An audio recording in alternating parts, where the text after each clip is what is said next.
Halo, selamat malam sahabat Jose. Kembali lagi pada channel kita hari ini, hari Minggu.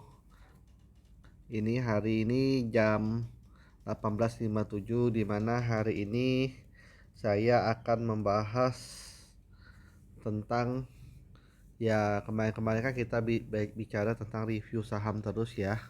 Nah, tetapi kan terkadang ada orang bertanya, Koko gimana narik Fibonacci-nya nih, kok sampai sekarang belum diajarin? Ya sebenarnya sih target saya mau saya ajari pas sudah di 1000 subscriber. Tetapi ya karena ini sudah 656, ya saya apresiasi lah yang sudah eh, sudah follow saya atau sudah subscribe saya selama ini. Nah, maka saya akan sedikit membagikan sharing ilmu Fibonacci yang benar itu gimana. Jadi ini kemarin yang sahabat Jose lihat, yang ini yang BCA ya. Itu kita mulai uh, cancelkan semua. Bentar, sorry. Nah, kita cancelkan semua, kita delete all. Kita delete all juga ini. Jadi ini chart polosnya BCA ya. Jadi untuk pertama kali, misalkan kita sudah buka TradingView, ini aplikasinya namanya TradingView. Sahabat Jose bisa cek sendiri di Google Play Store, ketik TradingView, nanti sahabat Jose bisa install sendiri. Ini aplikasi, sorry, belakang saya langsung lampu jadi agak silau. Nah, jadi saya kasih tahu bahwa aplikasi ini bernama TradingView, di mana TradingView ini memang dipakai oleh hampir seluruh investor di dunia itu yang memakainya. Tetapi kalau di Indonesia itu rata-rata pakai RTI Bisnis. Cuma RTI Bisnis saya tekankan hanya untuk, kalau saya sukanya hanya untuk analisa fundamentalnya aja, karena data yang tersaji di RTI Bisnis itu datanya cukup bagus dan cukup bisa dipercaya itu. Jadi dua aplikasi ini yang saya pakai selama 18 tahun saya di dunia trading saham, dan tidak pernah yang namanya saya merubah-rubahnya itu. Jadi sekarang kita mulai tentang bagaimana cara menentukan Fibonacci yang benar. Pertama, itu kita pilih sahamnya apa. Kita pertama pilih misalnya BBCA. Jadi kalau di TradingView ini semua bisa dianalisa, mau currency, mau koin, mau komoditas, mau reksadana atau warkat atau sejenis yang apa istilahnya tuh. Pokoknya semua like isu atau apapun itu semuanya bisa dilihat dari TradingView ini. Makanya TradingView ini salah satu alat yang pasti dipakai oleh investor investor yang ada di Indonesia itu, dan khususnya di dunia. Nah, oke.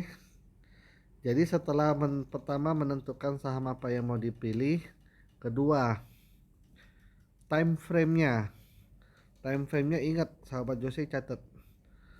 Time frame short term itu 1 tahun. Time frame-nya long term itu 5 tahun. Bisa pakai seluruhnya, time frame seluruh. Bisa-bisa aja. Cuma ya saya bilang kalau kita pakai time frame all, bukan tidak bisa. Ini ya seluruhnya bisa aja. Cuma saya kurang suka. Nah, tetapi ada pertanyaan juga. Kenapa Koko tidak pakai YTD dan tidak pakai 3 tahun atau 2 tahun aja atau gimana? Ya saya tekankan itu, kalau mau pakai 2 tahun atau 3 tahun itu in kondisi jika perusahaannya baru go public. Tetapi kalau dia sudah namanya go public sudah lama, ya saya pakai 1 dan 5. Bisa pakai 2 dan 3, bisa saja. Tetapi rasio probability-nya kurang. Jadi tetap kalau misalnya dia sudah 2-3 tahun, saya tetap pakai 1 tahun biasanya. Tetapi kalau mau maksa yang 5 tahun diganti ke 3 tahun, itu balik-balik terserah, tidak ada ilmunya. Yang ada ilmunya 1 tahun dan 5 tahun aja. Itu. Oke, jadi setelah menentukan time frame-nya, kita 1 tahun nih. Nah, sudah selesai 1 tahun. Ini sahabat Jose lihat pola yang ada di 1 tahun ini, apakah sideways, apakah uptrend, apakah downtrend. Nah, jika polanya sideways, ambil titik Fibonacci nolnya, 0%-nya tuh ada di paling bawah. Nah, satunya itu ada di paling atas. Jadi jika kita lihat BCA ini time frame-nya adalah sideways, jadi tinggal mudah aja. Caranya seperti ini, pakai Fibonacci retracement. Lihat ini, ada pilihan 0, 0,236, 038, 05, 08, 0,618, 0,786, 1, 1,618, 2,618. Nah, ini yang saya maksudkan, itu nolnya di mana, satunya di mana. Kalau seperti BCA itu nolnya ada di sini. Nah, satu, kenapa saya tidak mau ambil sumbu? Sumbu itu kalau saya ibaratkan itu seperti transaksi semu. Jadi saya tidak mau pakai namanya istilah saya tarik di sampai sumbu tuh. Karena sumbu pernah ada historikalnya. Ya, historikal yang dibuat main-main oleh bandar. Itu. Nah, itu kalau di forex itu banyak pakai sama sumbu aja dihitung, karena mereka asumsikan kenapa di forex itu karena memang harganya terjadi. Kalau di saham tidak, di saham memang terjadi, tetapi itu antara dua, itu sumbu tuh. Jadi ada perdebatan di mana sumbu itu, banyak yang komplain ke saya, kok kenapa nggak pakai sumbu, kok harus di badan. Saya mau lihat badannya, bukan mau lihat ekornya, bukan mau lihat itunya, istilahnya apa, talinya. Saya mau lihat badannya. Jadi untuk apa saya lihat talinya, sedangkan kalau misalnya badannya aja istilahnya kita nggak bisa lihat yang benar. Nah, jadi kalau ini lihat tuh, ada di sini satunya. Kenapa tidak di merah paling atas itu, sumbu yang paling atas itu, yang saya bilang lagi-lagi gitu. Saya lihat badannya itu. Makanya dari sini makanya bisa kelihatan bahwa memang kemarin BCA kan saya prediksi memang di 8875 8725 nih, apa istilahnya, memang masih di ring situ. Tetapi jika dia tembus, dia kuat di 8875, maka dia bisa ke 91 lagi. Nah, jadi kan Koko gimana narik garis 0,786 0,618 itu otomatis. Itulah magicnya Fibonacci. Jadi lihat patokan Fibonacci ini, hampir kalau kita tarik tuh dari yang paling bawah sampai yang paling atas. Lihat sahabat Jose, ini saya kasih lihat ya. Bentar. Lihat magicnya pakai Fibonacci. Lihat garis ini. Lihat garis ini. Lihat garis ini. Lihat garis ini. Lihat di sini. Lihat di sini. Nah, itu. Tuh. Lihat juga di sini. Nah, di sini juga. Nah, itu. Di sini juga. Nah, tuh di sini juga. Tuh. Banyak titik-titik yang dimana memang apa kalau dia ini dia langsung reversal tuh, lihat. Padahal kita ada nggak tarik titik itu? Saya coba tanya, ada nggak kita tarik 0,236, 0,382, 0,5, 0,618, 0,786? Tidak ada kan itu. Makanya kalau misalnya kalian menarik Fibonacci-nya benar, ya, maka future harga price itu setidaknya kalian bisa mengira-ngira sudah apakah dia sampai situ reversalnya, apakah dia akan lanjut terbangnya sampai mana. Seperti saya bilang, kalau misalnya 94 itu tembus, maka tahun depan resistennya 10.225 untuk tahun depan itu. Nah, inilah magicnya Fibonacci kalau tariknya dengan benar. Nah, coba lihat lagi ya. Ini yang sideways. Kita buat jadi 5 tahun. 5 tahunnya kan kemarin kita belajar itu apa? Bahwa 5 tahunnya itu uptrend kan. Nah, gimana tarik uptrend yang benar?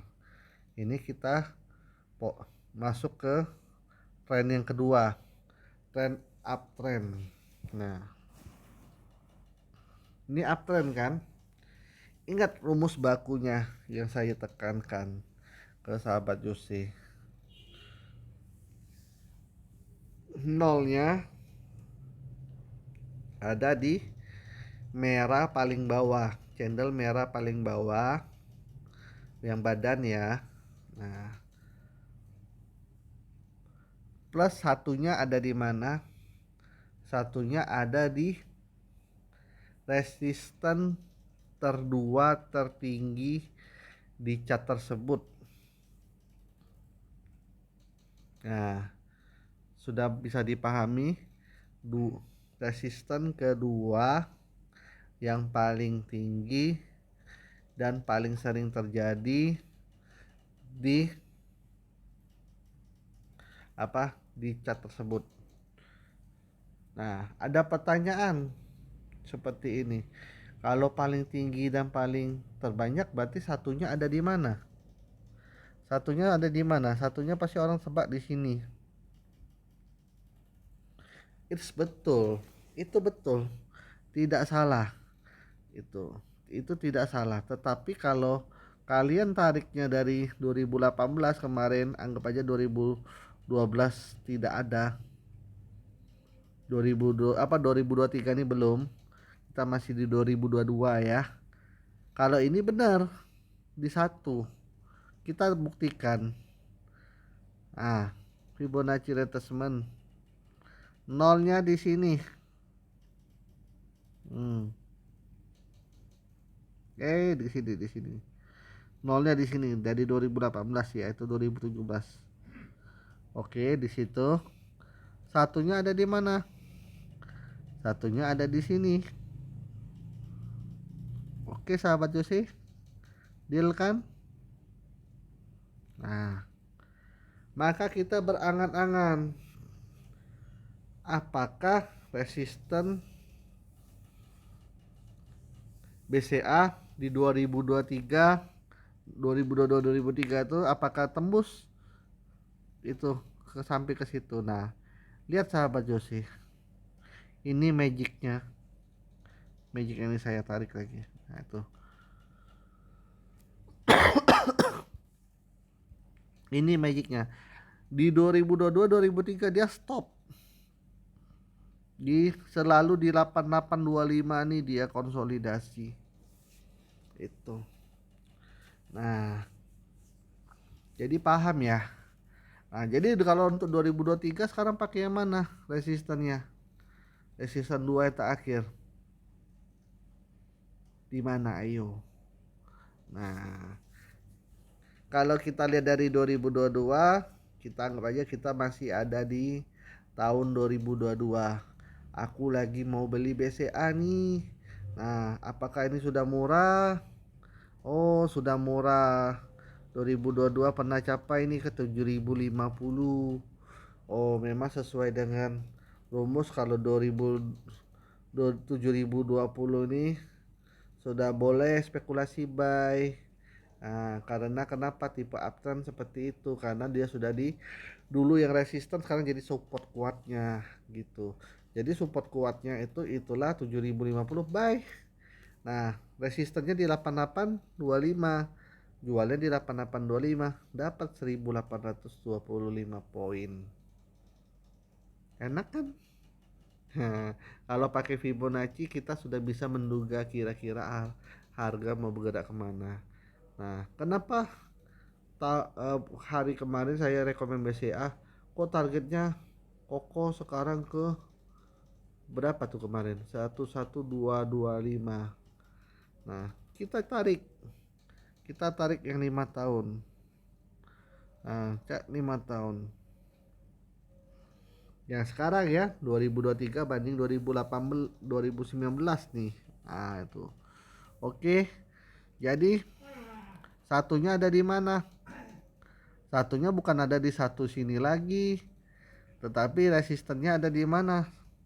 Satunya ada di mana? Di dua resisten kedua terakhir setelah tertinggi yang paling sering dipakai. Jadi di sini merahnya. Nah, satunya ada di sini. Nah, disinilah kira-kira tuh. Tuh makanya target saya 10.200 untuk tahun depan. Itu moga-moga bisa tercapai. Kalau memang 10.200 tercapai tahun depan, ya berarti itu waktunya jualan. Dan kemarin di tahun 2023 memang di awal tahun nyentuh di angka satunya di 8125. Jadi boleh buy gak 8125? It's boleh dong. Itu. Seperti itulah kira-kira. Itu namanya spekulasi buy kalau yang di 8125. Seperti sama kayak kemarin di 7.050 itu tetap spekulasi buy ya. Karena tipe uptrend seperti itu, fund growth, yang growth fund seperti itu ya kita belinya namanya spekulasi. Karena kenapa kita beli di angka tinggi tetap. Tapi ingat, growth fund itu jarang bisa sampai ke titik 0,5 atau 0,382. Sangat jarang posisi uptrend itu. Kalau dia memang saham uptrend itu sangat jarang bisa ke 0,5 atau 0,382, apalagi sampai 0,236 Fibonacci-nya itu.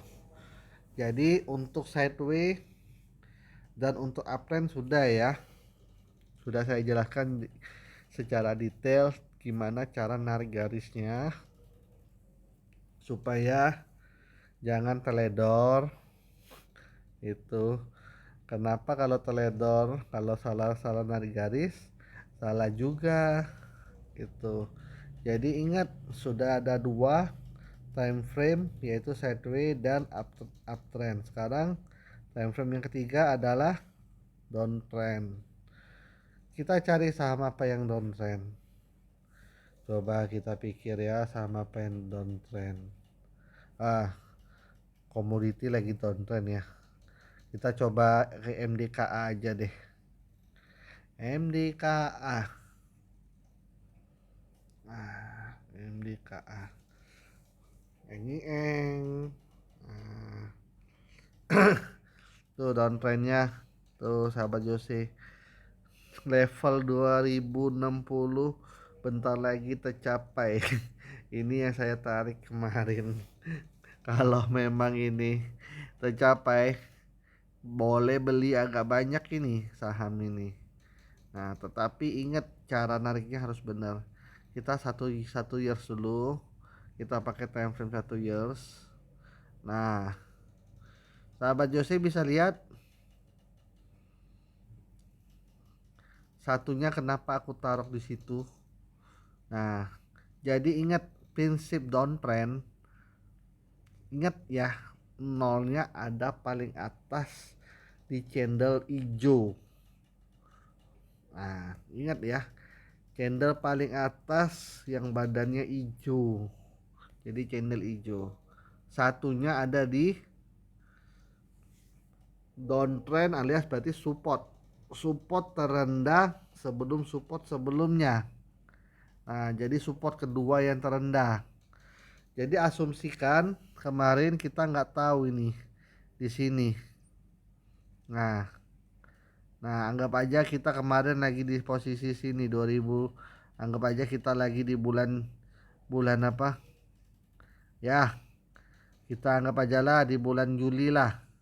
Nah, bulan Juli tiba-tiba MDKA dari 3160 naik ini jadi ke 3500. Ini saham downtrend nih. Ini saham downtrend. Berarti kita tarik garis lah. Nolnya paling atas di 4950. Satunya di mana? Satunya yang di sini. Terendahnya kan di 2800 nih. Anggap aja yang ketiga nih. Yang ada apa garis oranye 3 nih. Nah, itu anggap aja di 2900, 2800 atau 3000 ya. Nah, kita satunya ada di mana? Satunya ingat support kedua akhir sebelum terendah. Yang paling sering terjadi. Jadi yang paling sering terjadi seperti ini. Kalau di catnya nih, aku lebarin biar sahabat Josi ngerti. Tuh. Oke sahabat Josi. Entah. Mana nih? Ah, sudah ini ya. Ah, oke itu. Nah, jadi ingat lihat tuh satunya tuh. Satu, dua, tiga, empat, lima tuh. Lihat tuh ada ini. Jadi saya kasih kasih apa? Kasih ini. Nah, di sini. Nah, di sini, di sini, di sini. Ada 4 kali kejadian itu sebelum ke sini. Jadi ada 4 posisi. Nah, kita anggap aja kita di sini ya. Nah, ini. Bentar satu lagi tadi. Aduh. Anggap aja di sinilah. Biar cepat. 1, 2, 3, 4. Nah, tuh. 4 frekuensi. Nah, di sini yang ini yang terendah kan, lowest. Yang ini namanya lowestnya. Lowest. Itu. Lowest. Itu lowestnya alias yang terendah. Nah, jadi yang terendah kedua berarti ada di sini posisi satunya.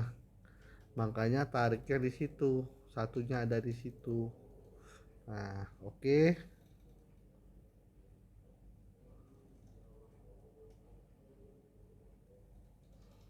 Jadi kita lihat.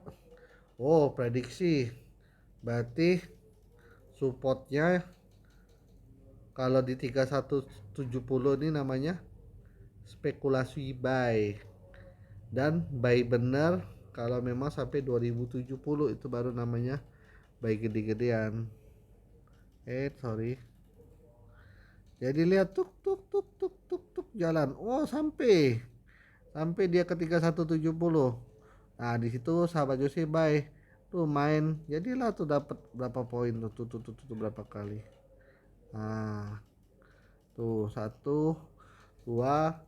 Nah, ingat sahabat Josi, kalau sudah 2 kali trading dan 3 kali trading di saham tersebut di yang biru tuh, itu sudah lepas saja, jangan main lagi.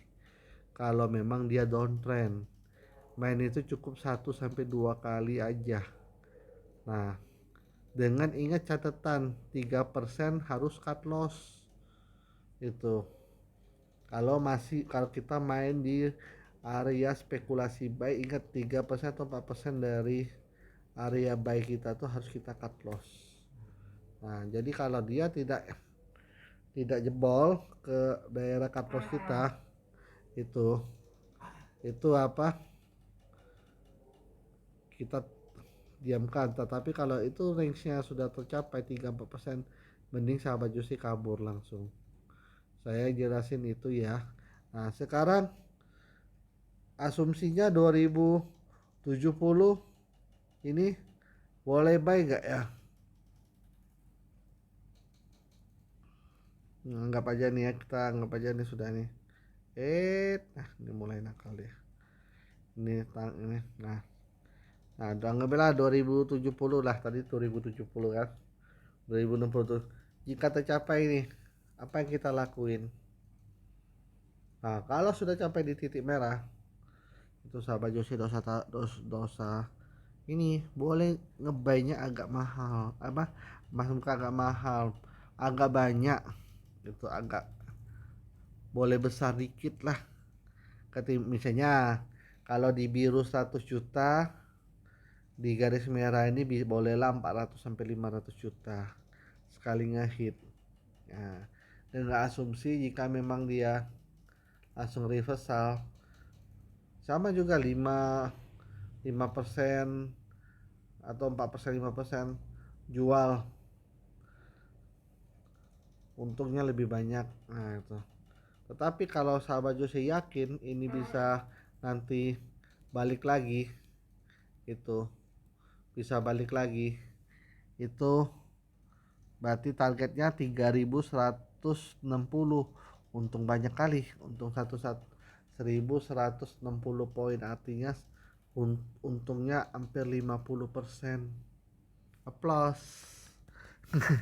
Kalau tiga kalau memang mau tunggu sampai situ.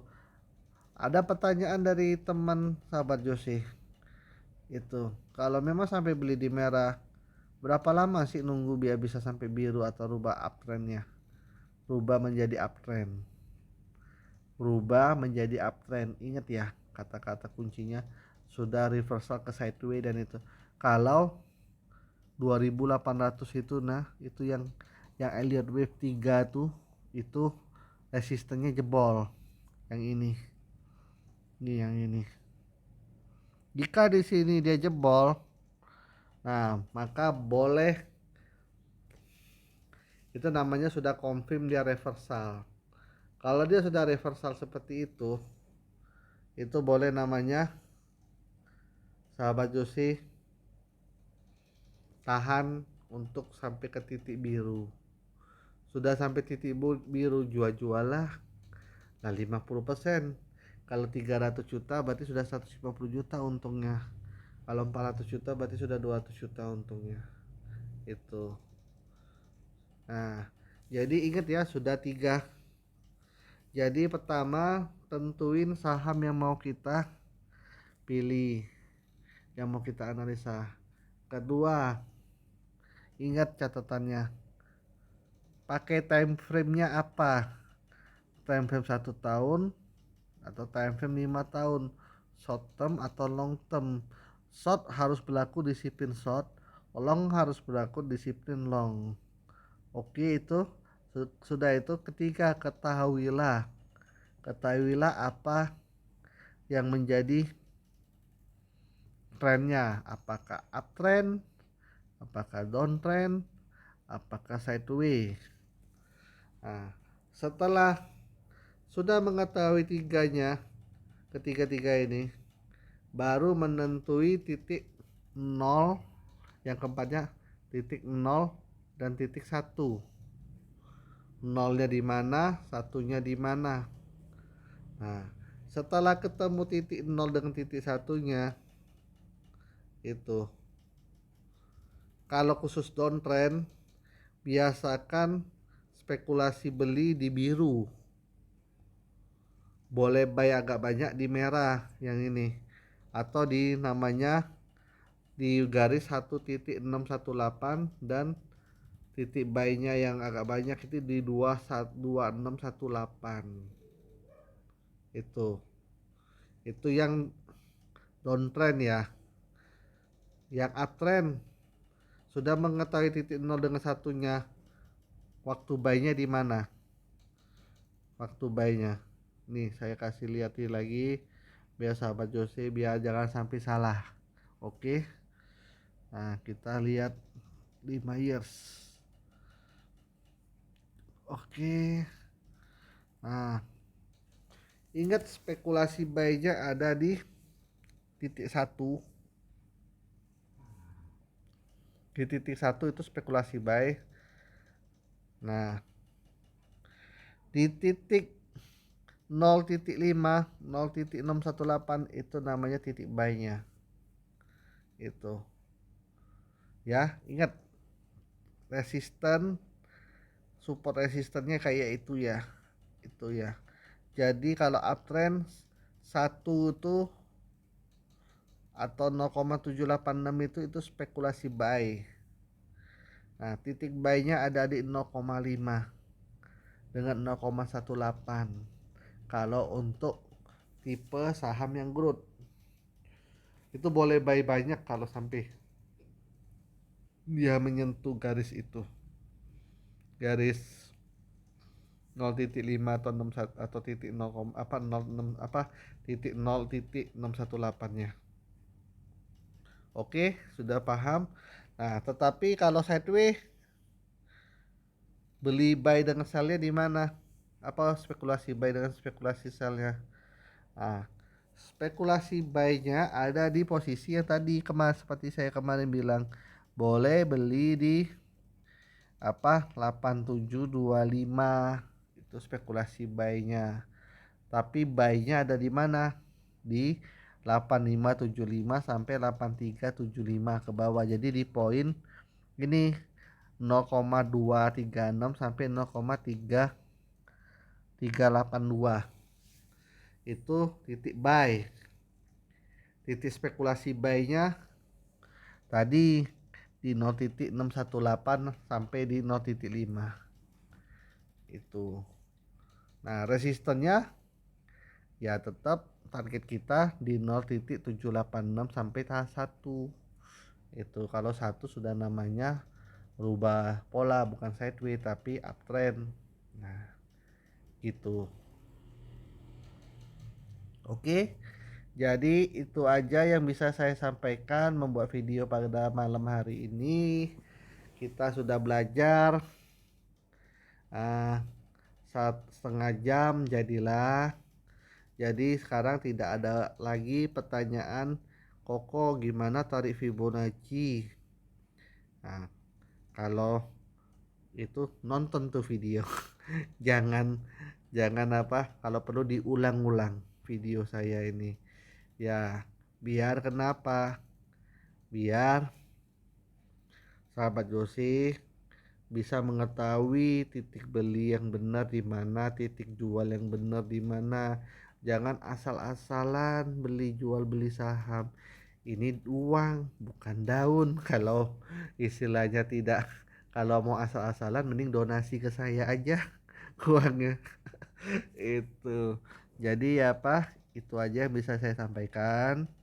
Ya, saya berharap dengan saya membagikan ilmu ini ya berguna untuk masyarakat, khususnya masyarakat investor yang ada di Indonesia, karena saya berharap ya semua menjadi investor yang cerdas dan pintar-pintar, jangan mau dibodohi oleh broker-brokernya. Itu kalau misalnya ada brokernya yang nakal atau apa, kalau memang tidak setuju sama mereka mau pindah ke tempat saya juga boleh kok. Itu kalau mau ada pertanyaan juga bisa hubungi saya. Jika mau jadi member saya atau klien saya bisa juga menghubungi saya di 0821 7709 6060. Ingat WA ya. Jangan langsung main telepon karena saya menolak semua panggilan telepon yang tidak dikenal. Jadi kalau bisa WA dulu baru telepon baru kita teleponan melalui WhatsApp telepon atau kita balas-balas chattingan di WhatsApp boleh, atau bisa di komentar ini, di bawah komentar ini juga bisa komentar aja itu. Nah, nanti pokoknya saya aturin, ya istilahnya kalau memang mau sama saya ya, juga kalau tidak mau ya sudah, tidak apa-apa juga, saya tidak pernah memaksa seseorang itu. Dan ingat, semua video saya bersifat disclaimer, saya tidak pernah menghasut, saya tidak pernah yang namanya apa istilahnya mengajak-ngajak mengajak-ngajak secara paksaan atau berlebihan gitu, tidak. Semua transaksi beli jual keputusannya masing-masing ada di diri sendiri, bukan di sahabat Yose, bukan di pacar pacar atau bini atau istri atau suami, atau bukan di anak, bukan dimanapun. Semua beli jual, ingat, semuanya tanggung jawab masing. Kalau misalnya koko aku ada taruh nih ID password ke brokerku dan aku rugi, itu salah kamu sendiri, jangan nyalai broker. Itu salah kamu sendiri, kenapa kamu naruh ID passwordnya ke di broker itu. Nah itu, kalau memang sampai broker itu rugi, tetapi kalau broker itu menguntungkanmu, ya silakan aja. Jadi saya tidak mau menjelek-jelekan orang, intinya ya salah sendiri kalau mau menitip-nitipan. Cuma saya ingat, saya tidak mau yang namanya menitip-nitipkan sesuatu barang atau uang untuk itu, jasa-jasa titip seperti itu saya tak mau. Kalau mau belajar, ini video saya ditonton berulang kali itu. Kalau masih kurang jelas, tonton sampai ngerti. Kalau perlu diulang-ulang sampai kalian paham betul teknik cara menentukan Fibonacci, memakai Fibonacci retracement dengan benar. Jangan sampai dibodoh-bodohin.